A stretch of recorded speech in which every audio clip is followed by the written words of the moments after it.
I'm so much happy being here under this fantastic banner. More so, listening to so many speakers and different thoughts, I find this particular topic given to us, the evolving role of school leaders in fostering student success, seems to be highly interesting. So before going around, let me try to understand this topic. In today's situation, in today's emerging world that encircles around particularly school education, I think the school education is becoming highly a complex phenomenon. Definitely, the principal, the school leader, the teacher also as a leader, all other supervisors, plays a very, very crucial role in establishing this fostering student success.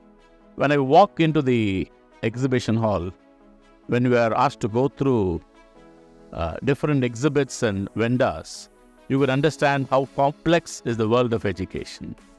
It is not simple as you and I could think.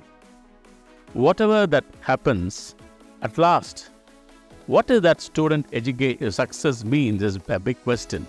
Before I could open it up and talk to you, I would like to just underline a few lines in this. What school education means in today, what do you mean by the evolving role of school leaders? The words are very, very, very tactfully used. Evolving role of school leaders and how to foster student success. And the biggest question to all of us at this panel is, what do you mean by, how do you define student success? And before getting into this, let me ask the panel members to give the perception of the idea behind this wonderful topic. A topic that covers everything under the world of school education. Good morning. I would like to start my conversation with you from a very simple point of view. You know, if you take this is a bottle. This is the neck of the bottle, and the bottle neck is right at the top. Right? So, school leaders are right at the top, and the bottleneck happens to be at the top of the whole thing. Without decrying what's happening, the leaders are facing a very complex situation. So, like one of the latest things which is happening last year, OpenAI came up with generative AIs, and they said ChatGPT, and everybody jumped into it. Today, that's the conversation everywhere. But at a school level, should I introduce this? How should my school handle this whole concept of the large language models like ChatGPT, etc., and so on? Should I introduce more sports? Should I introduce less sports? I think it's extremely complex, and you cannot expect a leader to take instant decisions so they become a bottleneck. So there's nothing wrong, but the bottleneck is there, and this is something that we have to work with school leaders to expand this whole thing. So I think with this preliminary comment, I will hand it over to my fellow panelists. Thank you. It's a great question to really think about. So I think I would go back to what the moderator had said. What is success? I think to each person, each school, each leader, success means very different things. So when you say student success, is it their mental happiness? Is it the results that you're looking for? Is it their relationship balance that you're looking for? What is success, correct? So I think as a school leader, what you have to really focus on right now in today's challenging times is a balance, as per me. And that's what I've been trying to do at Meru International School. A leader can only do as much. I am not an academic leader, I am a promoter. So how you define your vision, the rest of the school leaders move forward with it, correct? If you're a promoter who's only driven for results, if you're a promoter who's only driven for numbers, which is not a bad thing, we need a balance of everything. Obviously, it has to make sense for all stakeholders. I feel like all promoters within our industry should be driven for impact. impact in today's times, what is required for the student right now, as per me, is EQ, balance. Emotional quotient is really underrated, and that is what we need to define success around. And based on that, we move forward in terms of results, relationship building, etc. is what I feel. So as a promoter, your vision statement should have a balanced statement is what I would say. Thank you so much. Good afternoon. I think when I look at the word school leader, I think it just doesn't restrict yourself to being a principal, right? I think a teacher, a student, I mean, there's a lot of leaderships which are emerging. And I think you have to understand the real sense of leadership in a school, right? What does a leader do? What is a leader expected to do? A leader is supposed to tone the vision and the character of the school. I've over my last many years of experiences, I've realized that if you do a successful school in one location, doesn't mean the same formula will work in another. It never works, right? You have to go and feel the mud of that place, feel the sand of that place. That means you have to go and understand the local context of that place. If I run a school in Mumbai and if I come in Chennai, it's two different things. So you have to live in Chennai for some months for understanding what type of school I should do here. Because there are parent aspirations, there is student aspirations, and so local the leader's role is to ensure that when they set up, the local context is given priority. It's huge. And today I feel that children learn more from the environment than from teachers, right? So the leader's responsibility is to set the right environment in the school, right? Ensure that children are, manages the resources very well for the children, and just leave it. Children are self-driven in my view. They are totally self-driven. They just pick up from the environment. So ensure that you set the right environment and children know what they need to do, right? There was a time when we used to feel, when I meet some principals, they say that, 6th standard, they're not mature enough. Very tough to say whether who's matured and who's not matured. So I personally believe that we have a huge role to play, and I would pass on the mic to my colleague here. Thank you so much, Francis. I feel challenges are always there. Change is inevitable. And whether today or yesterday or tomorrow, every person faces challenges in life. And why not the school leader? When you are sitting in that position, wherever it is, we have to face challenges. And what I personally feel is related to student success, of course, the perception can be very different from each one of us about our student successes, but I should be able to foresee what is going to happen. That is the biggest challenge that a leader should be able to face and understand that yes, when I do this, this may happen. Or in another 5 years, this could be the probability. And that is how we are growing. That is how we have not stagnated. And this is what is going to happen in future also. Our student success is of course the foremost for every education schools or education department or as a whole. So challenges are there, day-to-day challenges that we face.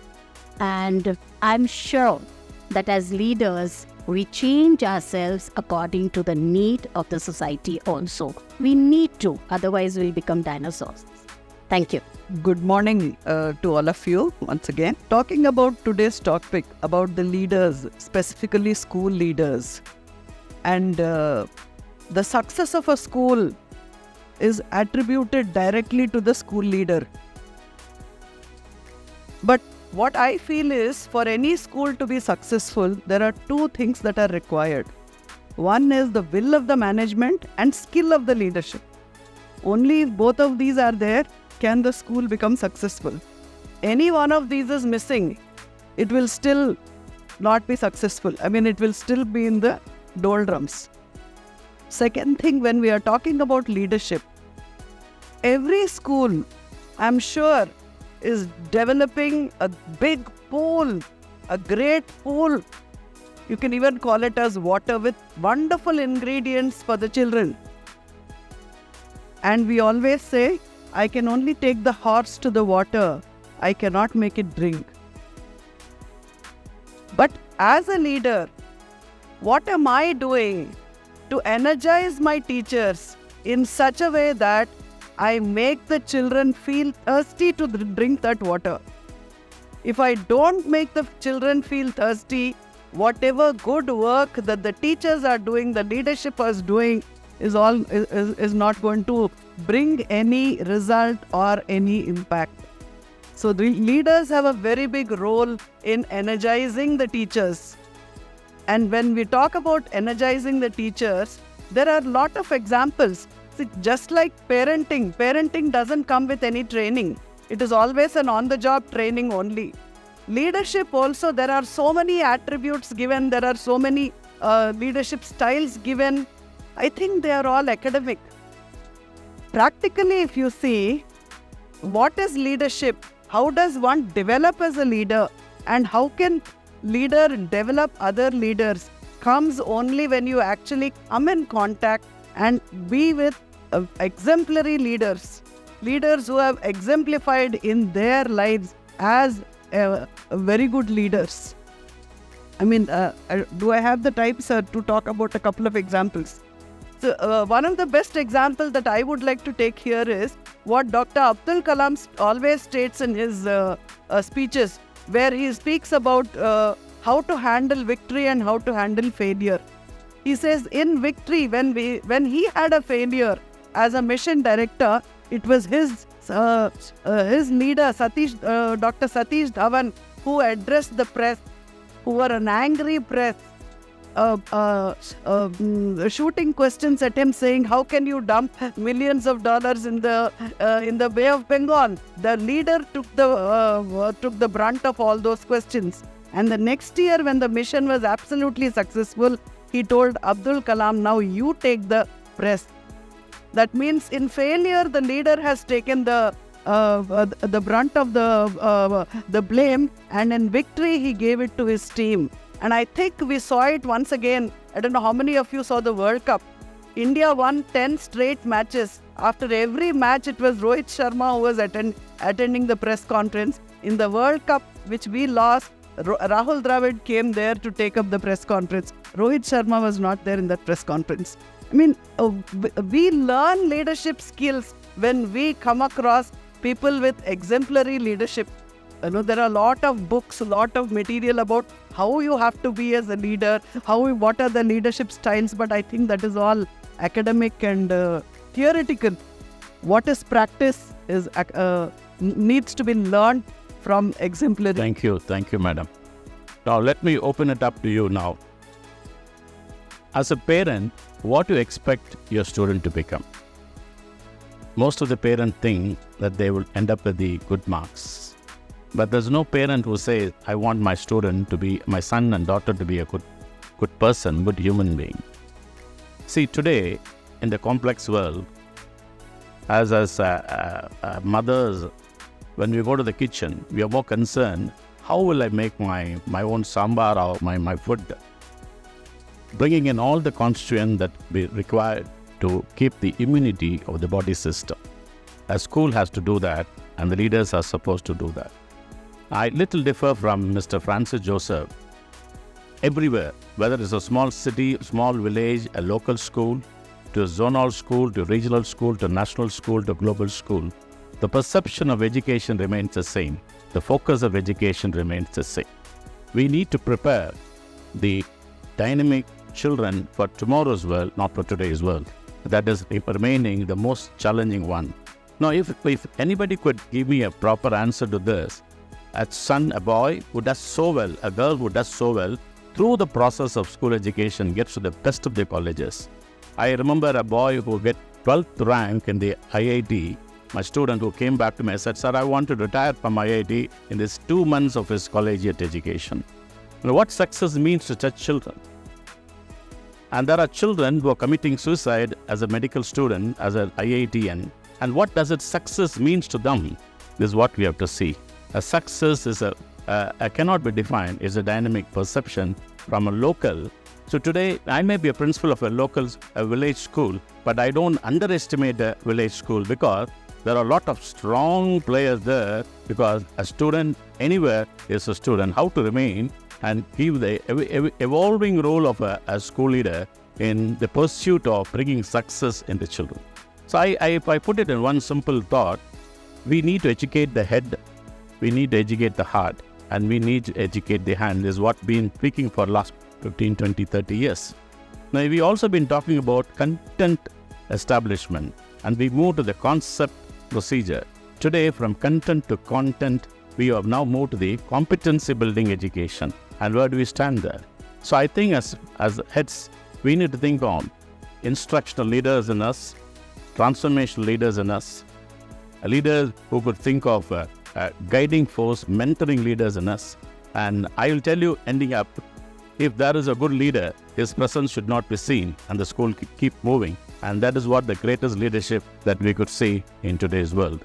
And with NEP coming into force, I think we keep working now how we need to educate our teachers, our own system, how to bring forth a lot of thoughts into us, and that is where we need to do on. Now, I can throw away a lot of things like that, but let me condense it to tell you, as leaders today, we need to carry on moral values, ethical values, we need to find, and that is also inspirational leadership. Maybe there is a boy or a girl who is not able to do well, we can isolate them. We need to bring in inspirational leadership, and strategic and operational leadership is what today much required. Learning focused leadership is also much required, and student-centered learning is also much required. And today, we need to bring in envision. Maybe we are always talking about vision, and we are not able to understand how to assess our vision, and that is what we call envision. Today, we need to be more focused for the next 15, 20 years. What education need to bring in, what type of transformation we could bring in our curriculum planning, and in so many other things. I also tell you, today when we are galloping in a very intellectual style, children are doing very well, but they lack discipline. They lack discipline.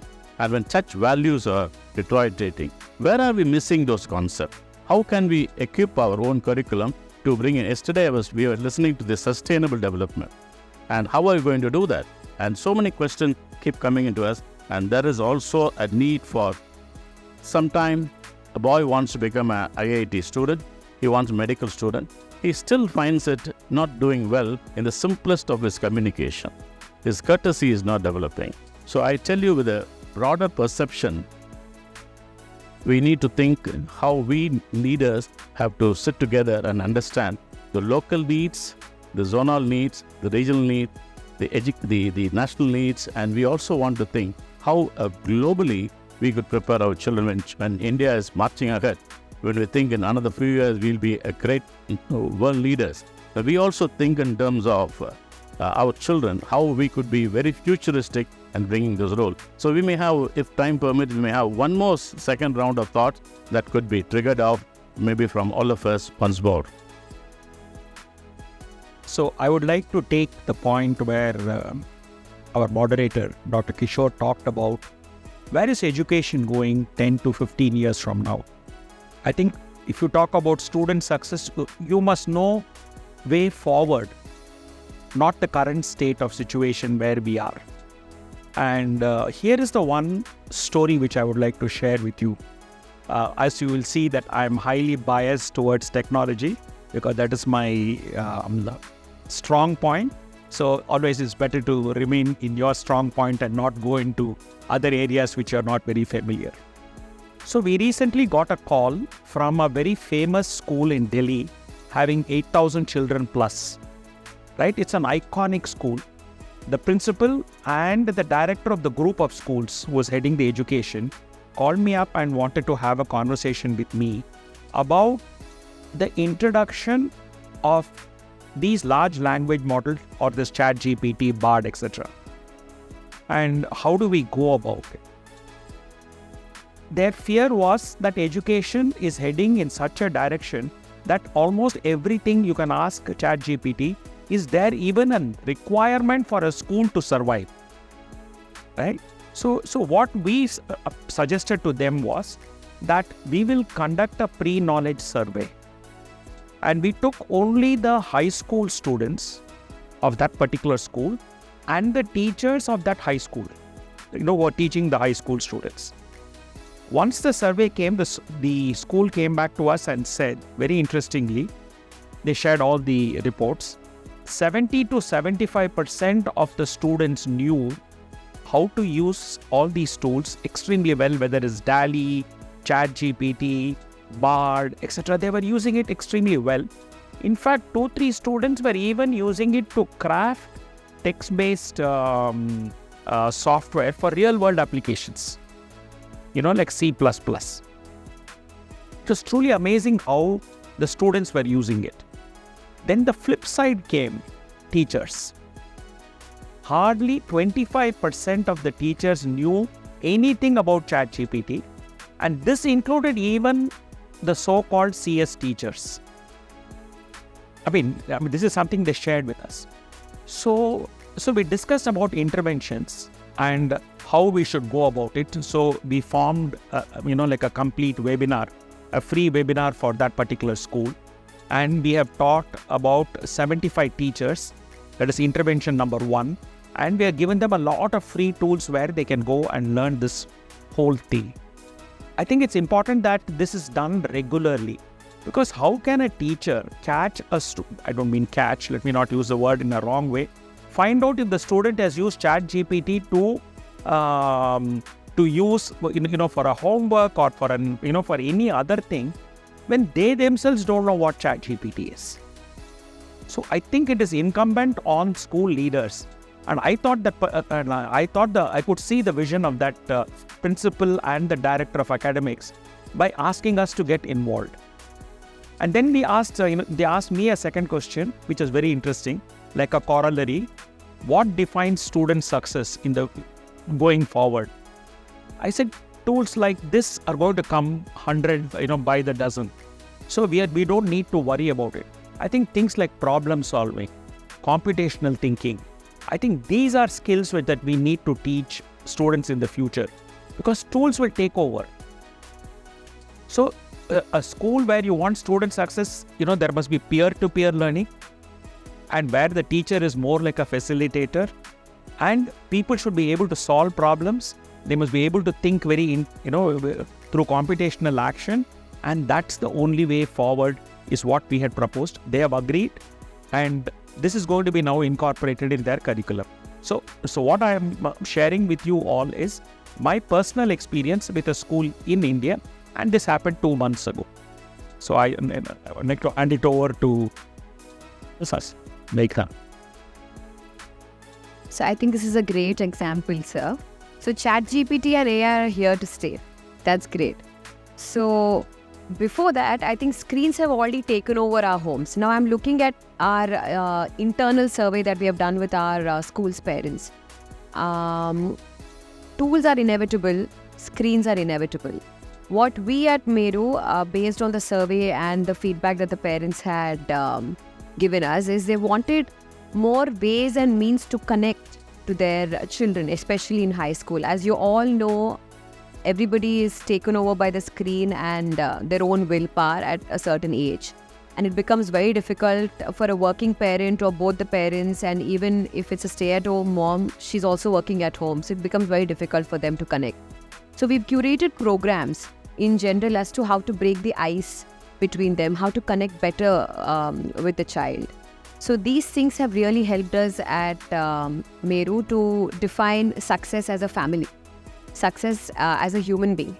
And this is the way we should move forward to tackle and balance ChatGPT, AI, or whatever is coming our way in the future.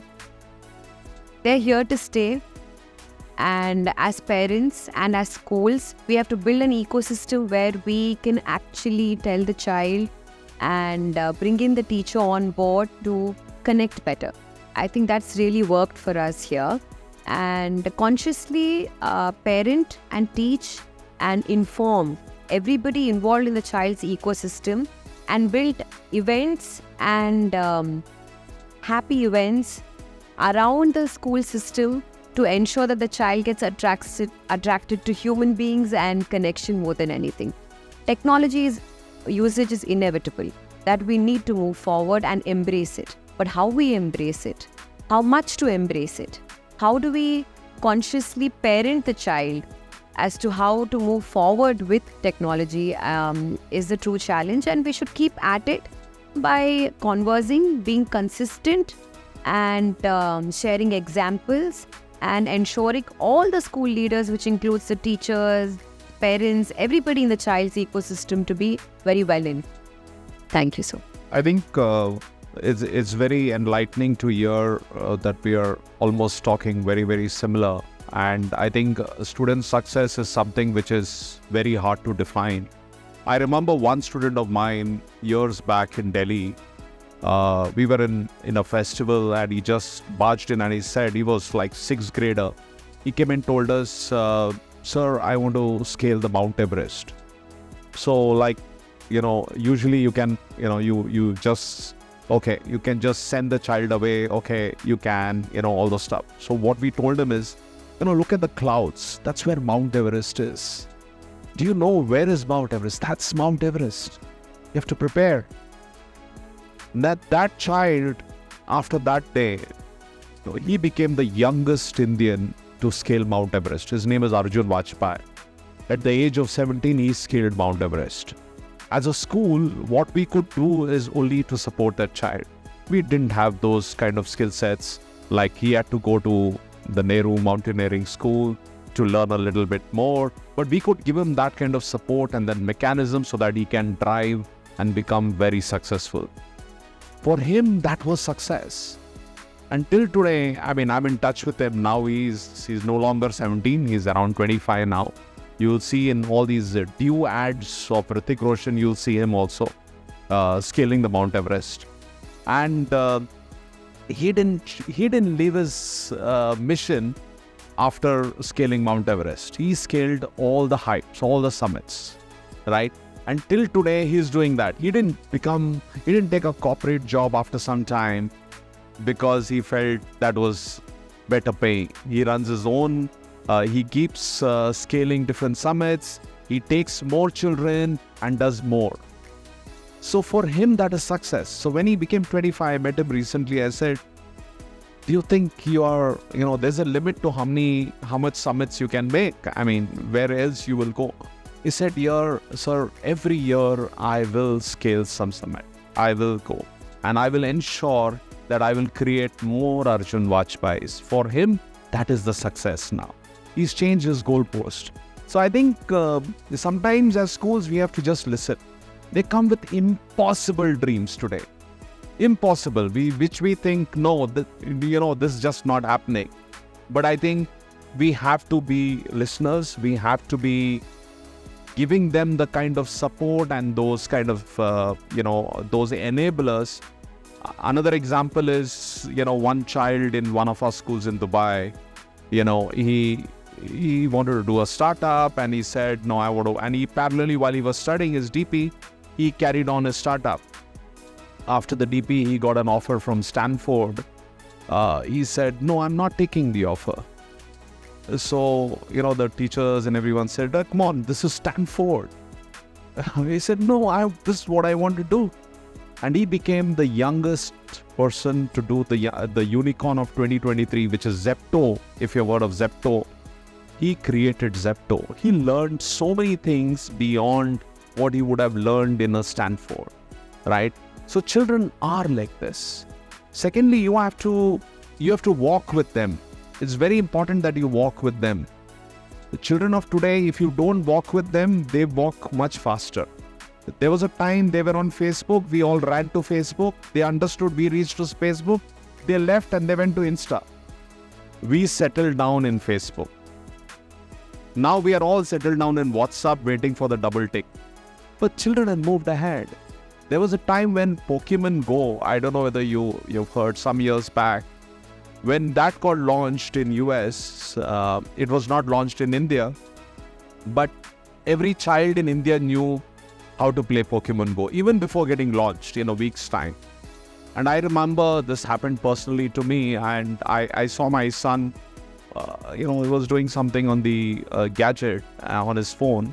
I said, "What are you doing?" I'm playing a game. I said, "Come on, even I want to play."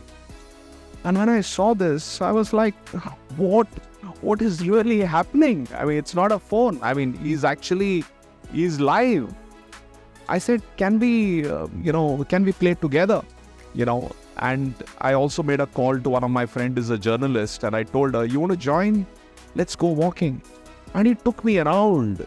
With that Pokemon Go, it's like you use the camera to scan, and then you will get different Pokemons in the way, and you keep on plucking them. You go and find eggs, and most of these eggs are lying in either post offices or temples or churches, because I started realizing that on Sunday is coming to church more regularly.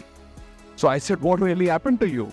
So till the time you don't walk together. So even if you go to Mumbai Mirror and type Francis Joseph, you'll see there was an article covered on our Pokemon Go journey. You have to walk with our children today. If they're watching some cartoons, watch with them. If you are walking with them, you can support them much better. And that's my take.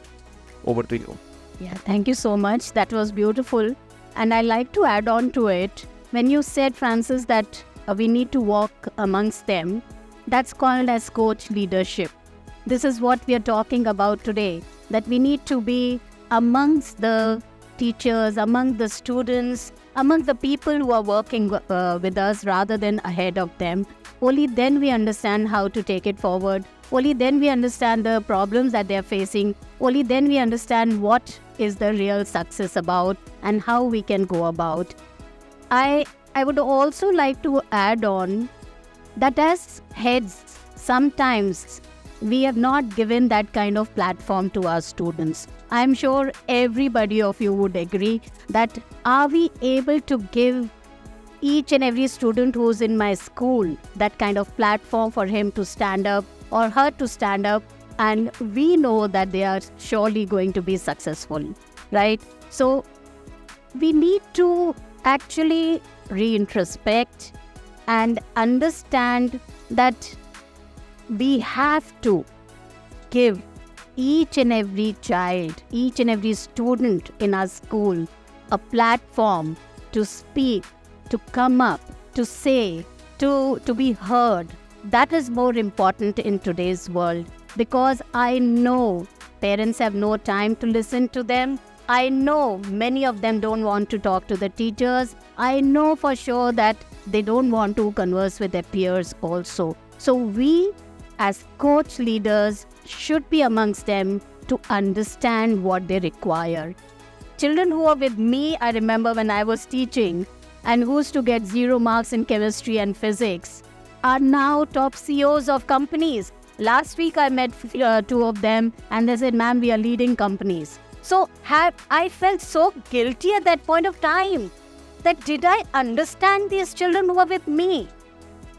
And that's what really made me think we need to really, really look into it as leaders, as teachers. We talk about skill development in the students, right? We talk about creativity, we talk about problem solving, we talk about critical thinking. Are my staff members, do they have these skills? Do I have these skills? That's the foremost thing that I feel that all of us need to understand and work on it. And I think if we can do it for ourselves, I'm sure we can do it for others, and success is there. Thank you. Thank you so much. I think organizers don't want us to talk further. So we'll restrict Madam to wind up with 1 minute. And as a moderator, I'll take 30 seconds to finish. Okay. So, to put it very succinctly, in my 30 years as an educator, I would say that the one thing that I have learned and I have actually experienced is that children, when exposed and empowered with global realities and the vulnerabilities around them, what is it that is there around them, they will bring in the change that we want to see in the world, and they will become the change makers of the world. And this is my experience with, especially with my experience as a environmentalist with the climate change project that I am handling. It's a UN-based project. Whether the child is in a tribal region or a metro or somebody sitting in Dubai or US or Canada, the thinking process of every child is the same.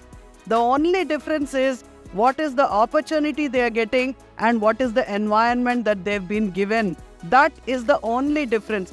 When I've exposed them to these kind of projects, children have come up with, a tribal child came up with a project where he actually developed a device which will translocate trees from one place to another. So, since the time is very short, by the time I got the mic, can't till the mic. Okay, but I say thank you, madam. Says, yeah. Yes, Give me one more minute. please. What I would like to say is, we have to begin with the end in mind. The end in mind is the student success. If we want the student success, what is it that we have to do? Work backwards. When we are working backwards, what is it that I have learnt as a leader? What is it that I have learnt as a teacher and finally as a leader? Is that what children need is empowerment. Once that empowerment is there, automatically they are even bringing in behavioral changes in their families and the impact in the society also. Thank you, madam. Let me sum it up to tell you, as principals, as school leaders, as founders and correspondents and managers, let us only think that we need to understand the students, what they are, who they are, empower the teachers and provide them a wholesome education, whole child approach education. Nothing more than that can help us. And let me also add on what World Health Organization means about student success. They put it this as simple as this. They call it a set of psychological competencies and interpersonal skills that need to develop in the children. So let us also understand, when we go back to our schools, let us understand a stretch of scholastic activities, co-scholastic skills, extracurricular activities, sports, games, competencies, values, skills in appropriate proportion. If you could lead and understand whether we are aware of it or not, we will make it that it goes into them. Let's not only say what you do is not that important, but how do you do is more important. Understanding the length and breadth and the attitude and altitude of the children. Thank you very much for this wonderful session. I'll tell you, it composes the whole aspect of school education as leaders to take it further into the futuristic world of today's school education. Thank you.